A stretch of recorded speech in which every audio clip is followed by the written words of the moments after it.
When I did come here first, there was a pub nearly in every corner. It's just sad to see that there's hardly any left now. Dormantly sitting here is what was once the very popular Forest Gate pub, the Spotted Dog Inn. This is the unfortunate reality for many pubs in recent years. But why are they closing? I'm now standing inside East London's very own university to speak to a woman who knows everything about London's pub scene and the impact that a loss of this will have on London's tourism. Across the UK, £54 billion of tax revenue is generated by the hospitality industry, of which one half comes from pubs, clubs and restaurants. To put that into context, 383 pubs closed in London within a 6-month period of 2023. We haven't got the figures for 2024 yet, but we're thinking it's much the same.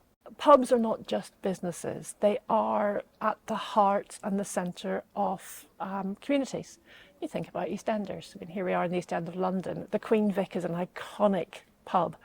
It's not just there as somewhere which people go to drink. It is there where people actually develop as a community. Joined with me now is the long-serving owner of this East London pub, the Black Lion.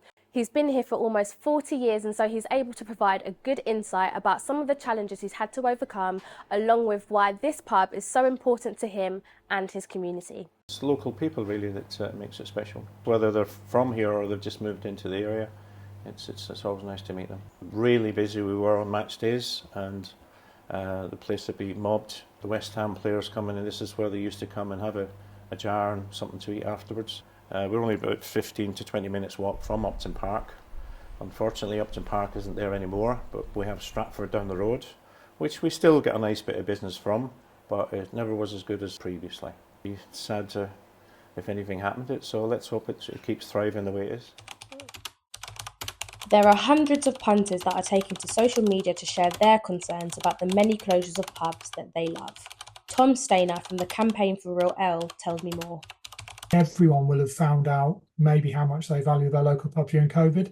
You know, when they were closed and we didn't know when they'd reopen. I think that really reinforced people just how important the pub is to their social and their community life. Pubs are still closing in an alarming number. And I think it's because pubs actually have survived COVID, but they've then been affected by the cost of doing business crisis and the cost of living crisis, which has really made it difficult for licensees to continue running viable businesses. Nayana Mena, BBC London.